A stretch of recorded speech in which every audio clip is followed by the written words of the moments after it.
To Chairman Dean and my great friend Dick Durbin, and to all my fellow citizens of this great nation, with profound gratitude and great humility, I accept your nomination for presidency of the United States.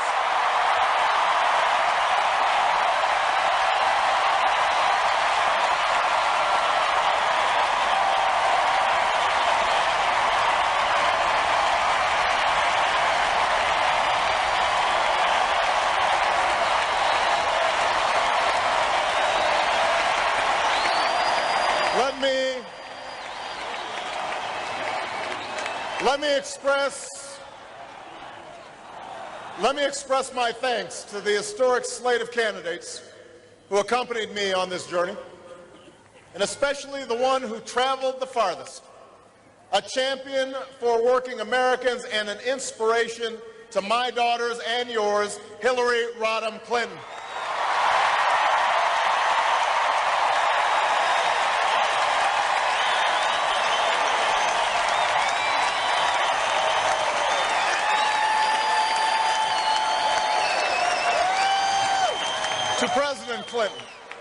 To President Bill Clinton, who made last night the case for change as only he can make it.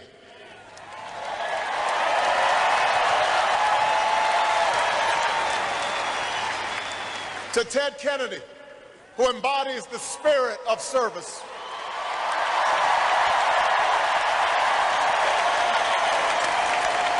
And to the next Vice President of the United States, Joe Biden, I thank you.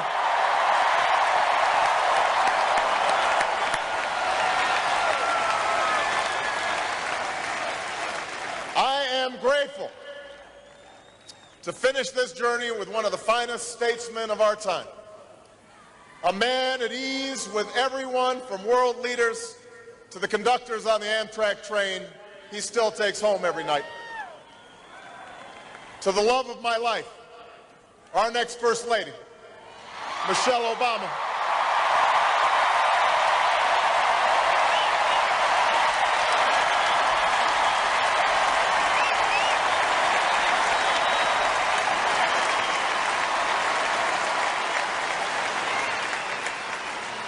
And to Malia and Sasha, I love you so much, and I am so proud of you.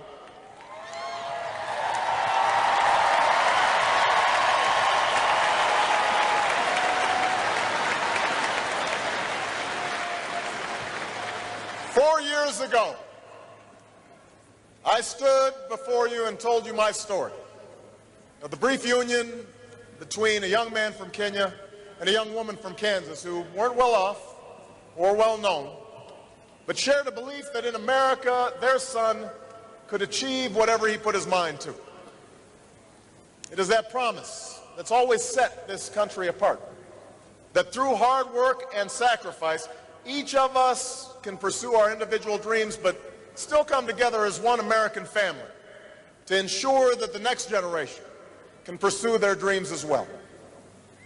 That's why I stand here tonight, because for 232 years, at each moment when that promise was in jeopardy, ordinary men and women, students and soldiers, farmers and teachers, nurses and janitors, found the courage to keep it alive. We meet at one of those defining moments, a moment when our nation is at war, our economy is in turmoil, and the American promise has been threatened once more. Tonight, more Americans are out of work, and more are working harder for less. More of you have lost your homes, and even more are watching your home values plummet. More of you have cars you can't afford to drive, credit cards, bills you can't afford to pay, and tuition that's beyond your reach. Now, these challenges are not all of government's making, but the failure to respond is a direct result of a broken politics in Washington and the failed policies of George W. Bush.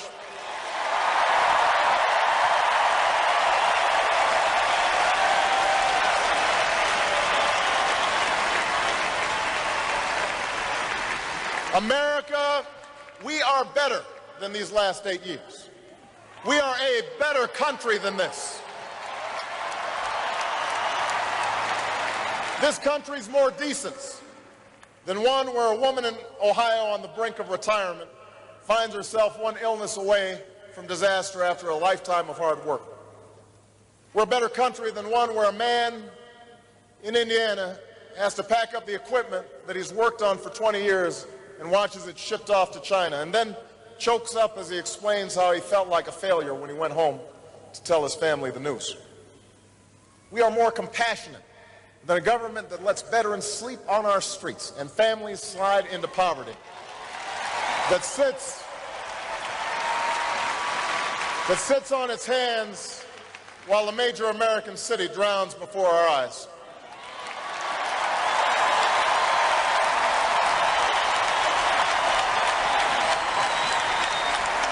Tonight I say to the people of America, to Democrats and Republicans and independents across this great land, enough. This moment,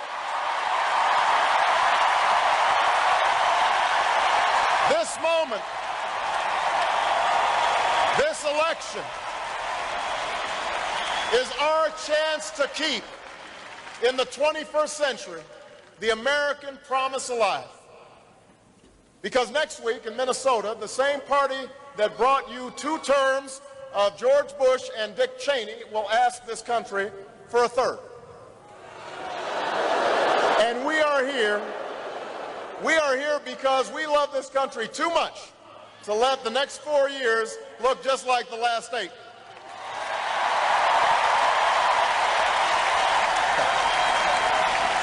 On November 4th, we must stand up and say 8 is enough.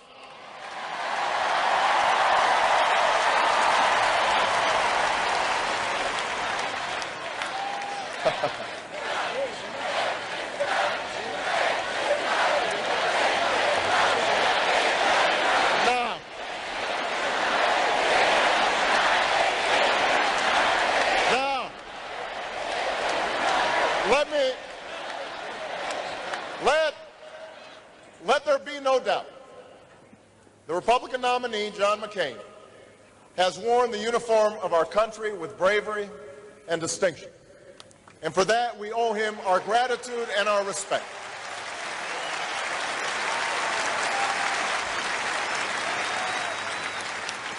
And next week, we'll also hear about those occasions when he's broken with his party as evidence that he can deliver the change that we need. But the record's clear. John McCain has voted with George Bush 90% of the time. Senator McCain likes to talk about judgment, but really, what does it say about your judgment when you think George Bush has been right more than 90% of the time?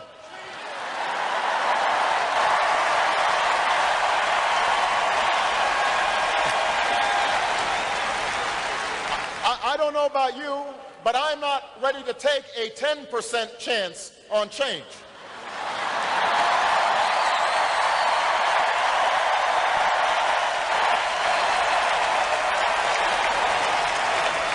The truth is, on issue after issue that would make a difference in your lives, on health care and education and the economy, Senator McCain has been anything but independent.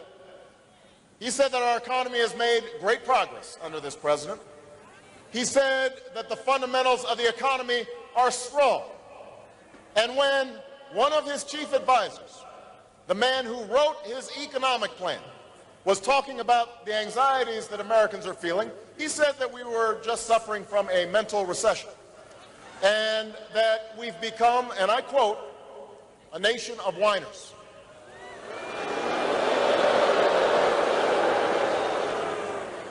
A nation of whiners.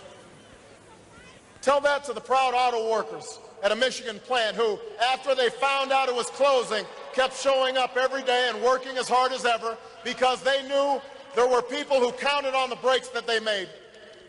Tell that to the military families who shoulder their burdens silently as they watch their loved ones leave for their 3rd or 4th or 5th tour of duty. These are not whiners. They work hard, and they give back, and they keep going without complaint. These are the Americans I know.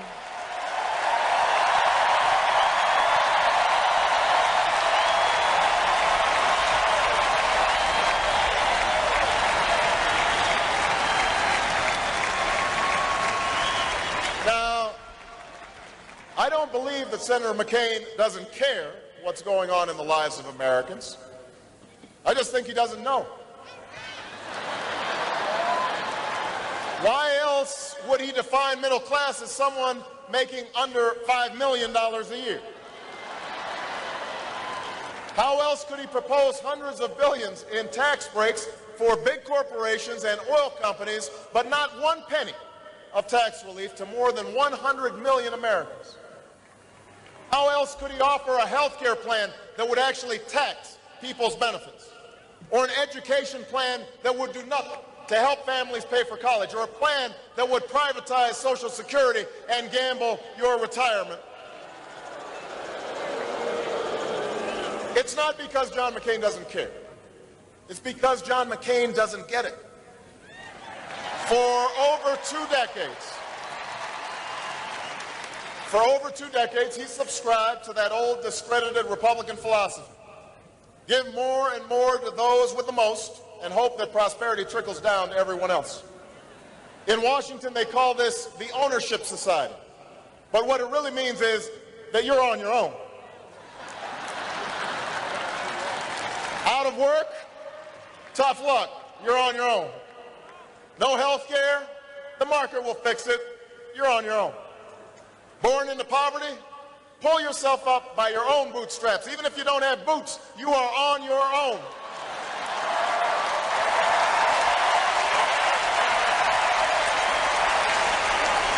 Well, it's time for them to own their failure. It's time for us to change America. And that's why I'm running for President of the United States.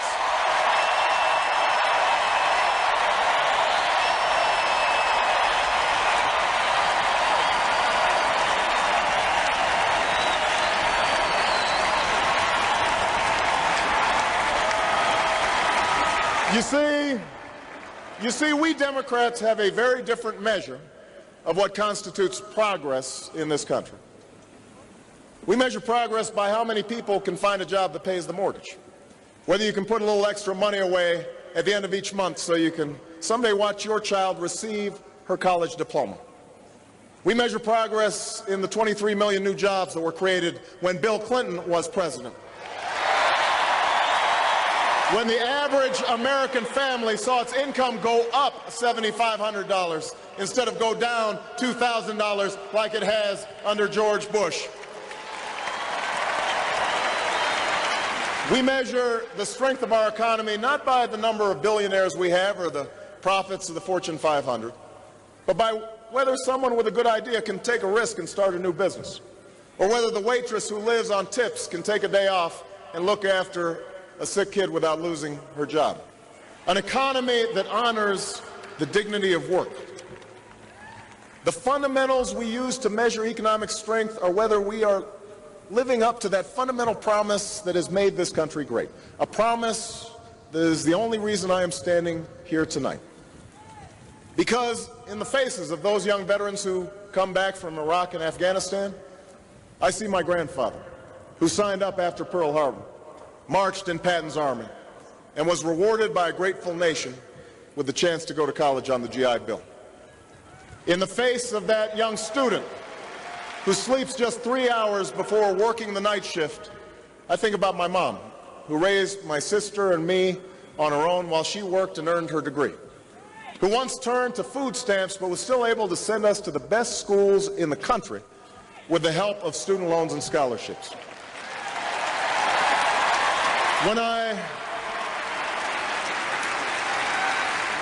When I listen to another worker tell me that his factory is shut down, I remember all those men and women on the south side of Chicago who I stood by and fought for 2 decades ago after the local steel plant closed. And when I hear a woman talk about the difficulties of starting her own business or making her way in the world, I think about my grandmother, who worked her way up from the secretarial pool to middle management, despite years of being passed over for promotions because she was a woman. She's the one who taught me about hard work. She's the one who put off buying a new car or a new dress for herself so that I could have a better life. She poured everything she had into me. And although she can no longer travel, I know that she's watching tonight and that tonight is her night as well.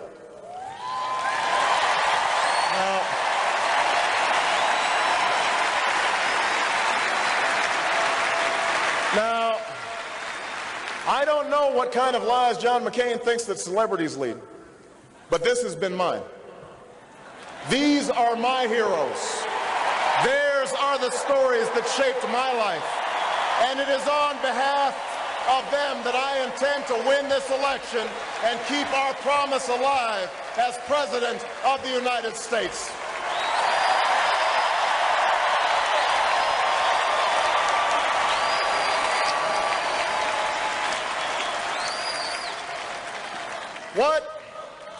What is that American promise? It's a promise that says each of us has the freedom to make of our own lives what we will, but that we also have obligations to treat each other with dignity and respect. It's a promise that says the market should reward drive and innovation and generate growth, but that businesses should live up to their responsibilities to create American jobs, to look out for American workers, and play by the rules of the road. Ours is a promise that says government cannot solve all our problems, but what it should do is that which we cannot do for ourselves. Protect us from harm and provide every child a decent education. Keep our water clean and our toys safe. Invest in new schools and new roads and science and technology. Our government should work for us, not against us. It should help us, not hurt us. It should ensure opportunity, not just for those with the most money and influence, but for every American who's willing to work. That's the promise of America. The idea that we are responsible for ourselves, but that we also rise or fall as one nation. The fundamental belief that I am my brother's keeper. I am my sister's keeper. That's the promise we need to keep. That's the change we need right now. So let me spell out exactly what that change would mean if I am president.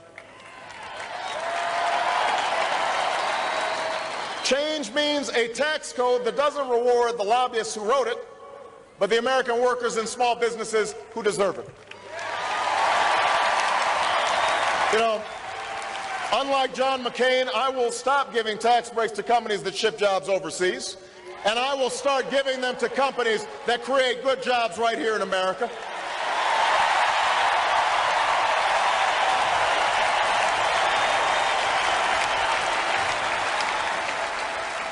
I'll eliminate capital gains taxes for the small businesses and startups that will create the high-wage, high-tech jobs of tomorrow.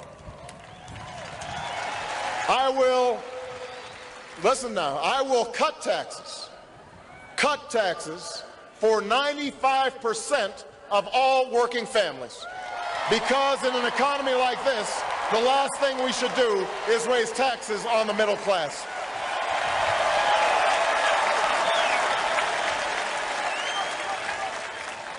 And for the sake of our economy, our security, and the future of our planet, I will set a clear goal as president. In 10 years, we will finally end our dependence on oil from the Middle East.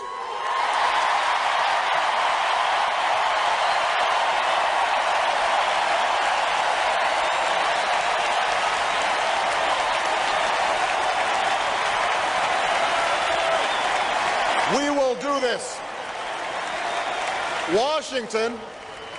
Washington's been talking about our oil addiction for the last 30 years. And by the way, John McCain's been there for 26 of them. And in that time, he has said no to higher fuel efficiency standards for cars, no to investment in renewable energy, no to renewable fuels. And today we import triple the amount of oil than we had on the day that Senator McCain took office.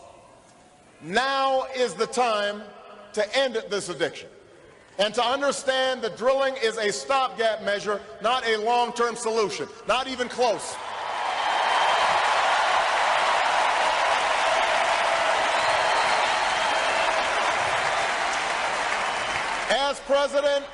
As president, I will tap our natural gas reserves, invest in clean coal technology, and find ways to safely harness nuclear power.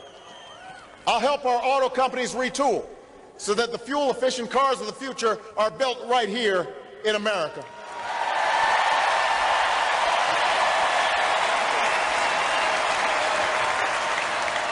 I'll make it easier for the American people to afford these new cars. And I'll invest $150 billion over the next decade in affordable, renewable sources of energy, wind power and solar power, and the next generation of biofuels, an investment that will lead to new industries and 5 million new jobs that pay well and can't be outsourced.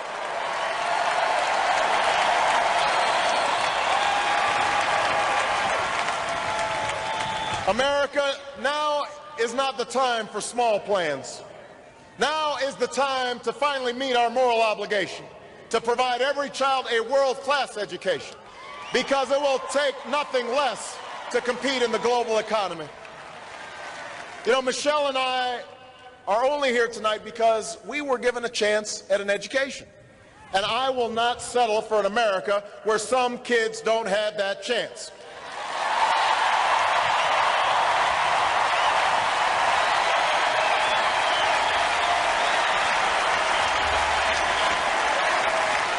I'll invest in early childhood education. I'll recruit an army of new teachers and pay them higher salaries and give them more support.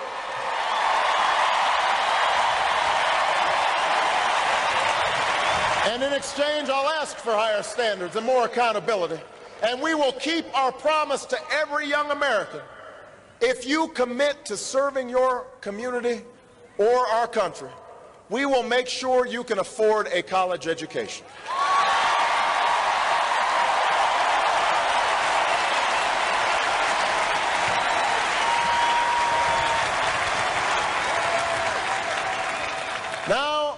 Now is the time to finally keep the promise of affordable, accessible health care for every single American. If you have health care, my plan will lower your premiums. If you don't, you'll be able to get the same kind of coverage that members of Congress give themselves. And as someone who watched my mother argue with insurance companies while she lay in bed dying of cancer, I will make certain those companies stop discriminating against those who are sick and need care the most.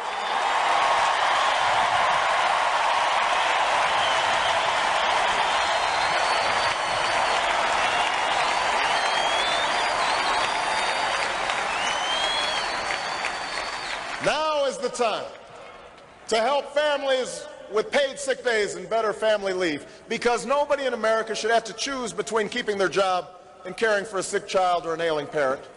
Now is the time to change our bankruptcy laws so that your pensions are protected ahead of CEO bonuses, and the time to protect Social Security for future generations.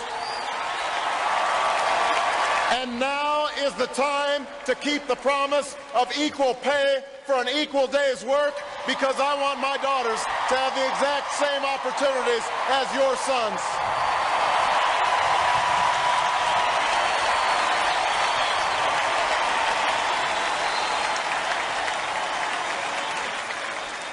Now, many of these plans will cost money, which is why I've laid out how I'll pay for every dime by closing corporate loopholes and tax havens that don't help America grow.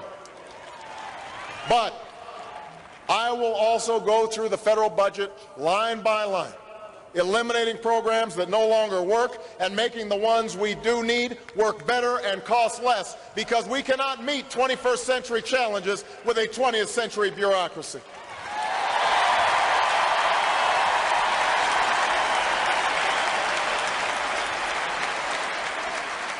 And Democrats, we must also admit that fulfilling America's promise will require more than just money. It will require a renewed sense of responsibility from each of us to recover what John F. Kennedy called our intellectual and moral strength. Yes, government must lead on energy independence, but each of us must do our part to make our homes and businesses more efficient. Yes, we must provide more ladders to success for young men who fall into lives of crime and despair. But we must also admit that programs alone can't replace parents, that government can't turn off the television and make a child do her homework, that fathers must take more responsibility to provide love and guidance to their children.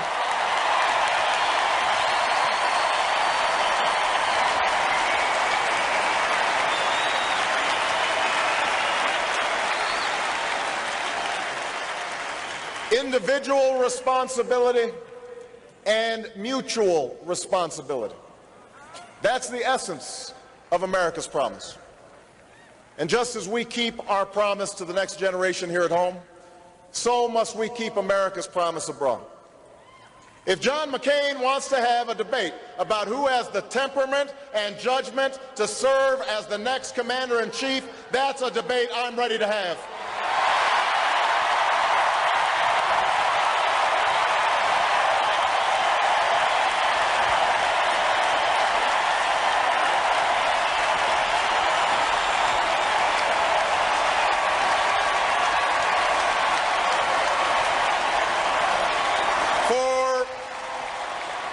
For while Senator McCain was turning his sights to Iraq, just days after 9/11, I stood up and opposed this war, knowing that it would distract us from the real threats that we face. When John McCain said we could just muddle through in Afghanistan, I argued for more resources and more troops to finish the fight against the terrorists who actually attacked us on 9/11, and made clear that we must take out Osama bin Laden and his lieutenants if we have them in our sights.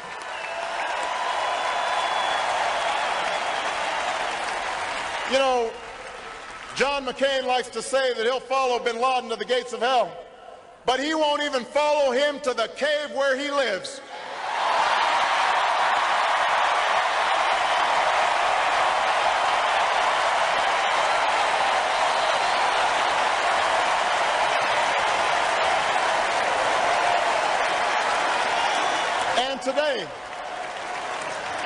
Today is my call for a time frame to remove our troops from Iraq has been echoed by the Iraqi government and even the Bush administration, even after we learned that Iraq has $79 billion in surplus while we are wallowing in deficit.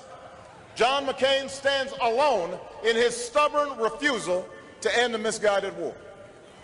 That's not the judgment we need. That won't keep America safe. We need a president who can face the threats of the future, not keep grasping at the ideas of the past.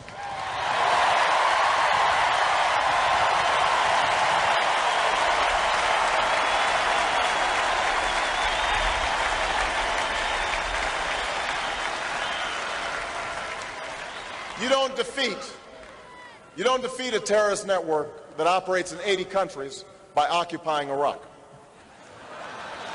You don't protect Israel and deter Iran just by talking tough in Washington. You can't truly stand up for Georgia when you've strained our oldest alliances. If John McCain wants to follow George Bush with more tough talk and bad strategy, that is his choice, but that is not the change that America needs.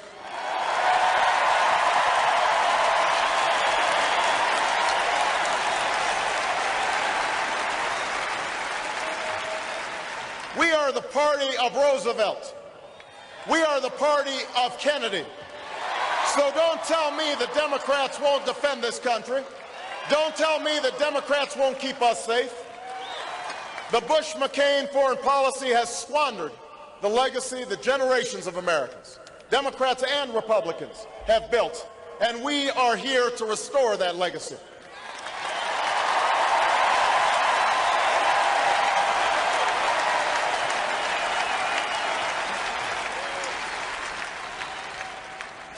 As Commander-in-Chief, I will never hesitate to defend this nation, but I will only send our troops into harm's way with a clear mission and a sacred commitment to give them the equipment they need in battle and the care and benefits they deserve when they come home.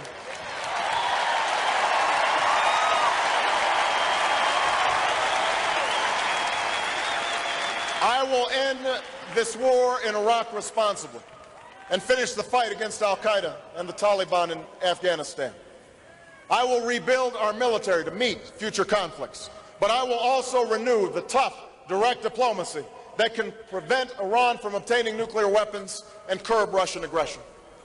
I will build new partnerships to defeat the threats of the 21st century: terrorism and nuclear proliferation, poverty and genocide, climate change and disease. And I will restore our moral standing so that America is once again that last best hope for all who are called to the cause of freedom, who long for lives of peace, and who yearn for a better future.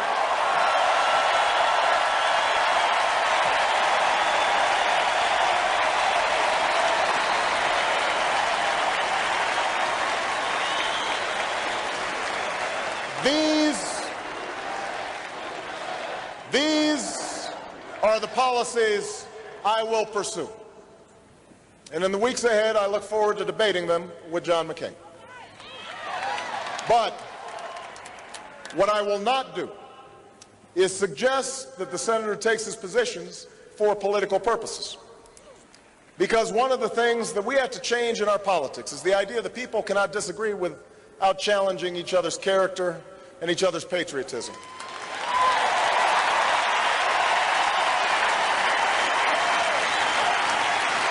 The times are too serious. The stakes are too high for this same partisan playbook. So let us agree that patriotism has no party. I love this country, and so do you, and so does John McCain. The men and women who serve in our battlefields may be Democrats and Republicans and independents, but they have fought together and bled together, and some died together under the same proud flag. They have not served a red America or a blue America. They have served the United States of America.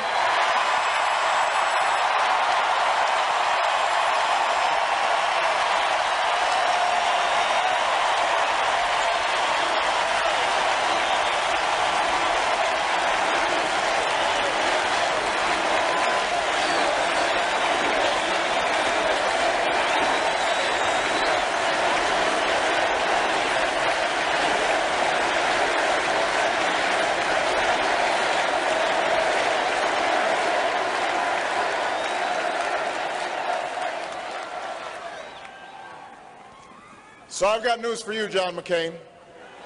We all put our country first.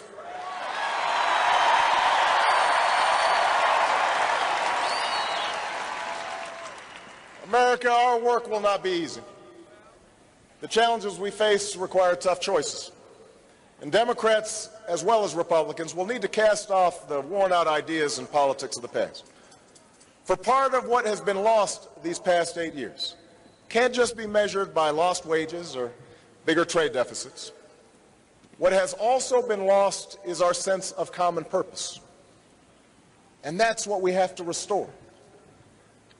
We may not agree on abortion, but surely we can agree on reducing the number of unwanted pregnancies in this country.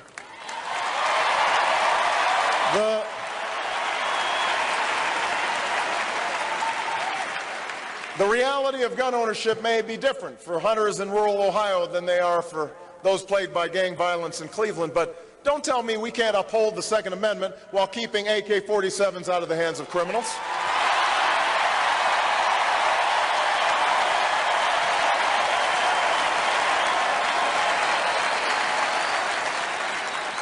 I know there are differences on same-sex marriage, but surely we can agree that our gay and lesbian brothers and sisters deserve to visit the person they love in a hospital and to live lives free of discrimination.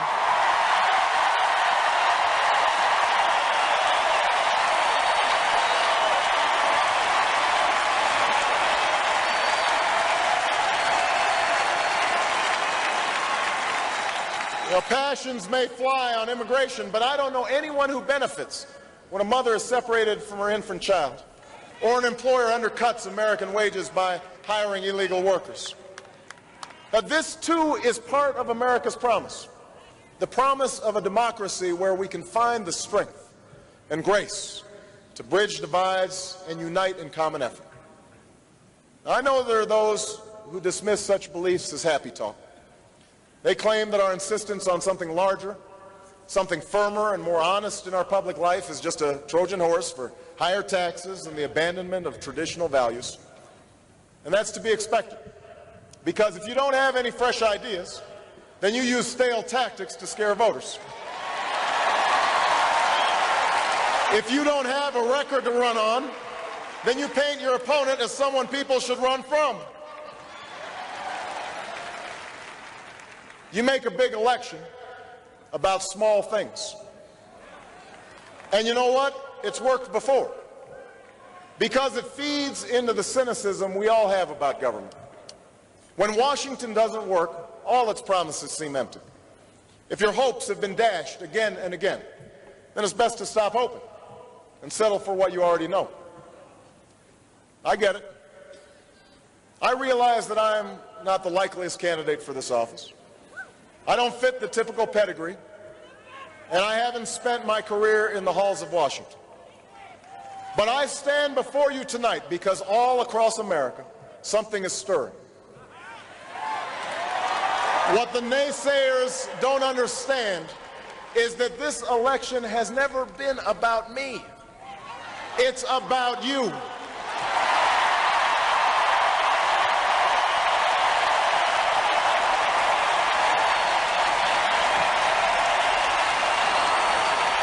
It's about you. For 18 long months, you have stood up one by one and said enough to the politics of the past. You understand that in this election, the greatest risk we can take is to try the same old politics with the same old players and expect a different result. You have shown what history teaches us, that at defining moments like this one, the change we need doesn't come from Washington. Change comes to Washington.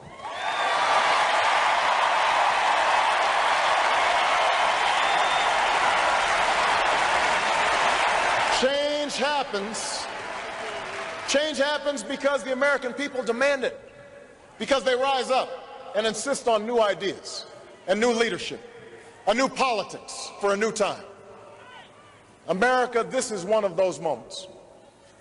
I believe that as hard as it will be, the change we need is coming.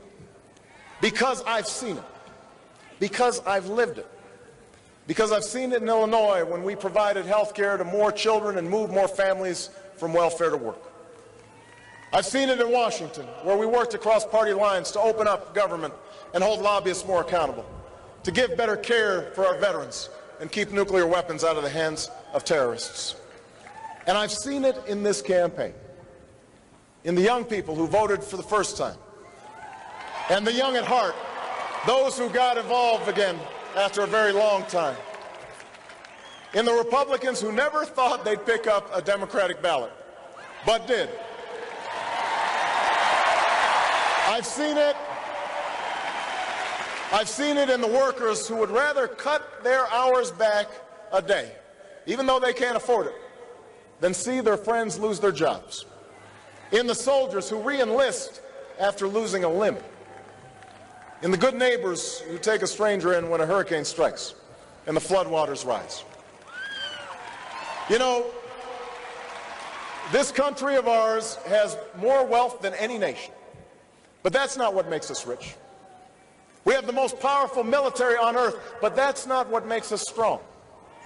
Our universities and our culture are the envy of the world, but that's not what keeps the world coming to our shores.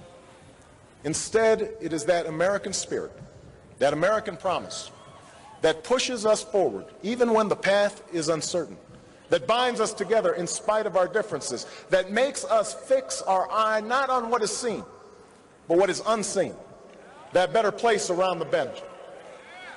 That promise is our greatest inheritance. It's a promise I make to my daughters when I tuck them in at night, and a promise that you make to yours. A promise that has led immigrants to cross oceans and pioneers to travel west. A promise that led workers to picket lines and women to reach for the ballot.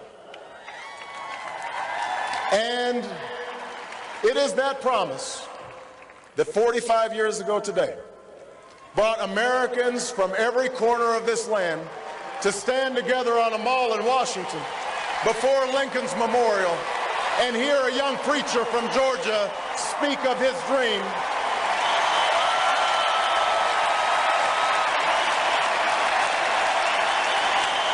The men and women who gathered there could have heard many things.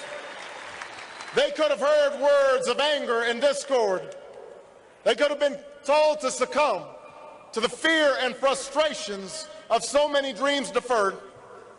But what the people heard instead, people of every creed and color, from every walk of life, is that in America, our destiny is inextricably linked. That together, our dreams can be won. We cannot walk alone, the preacher cried. And as we walk, we must make the pledge that we shall always march ahead. We cannot turn back.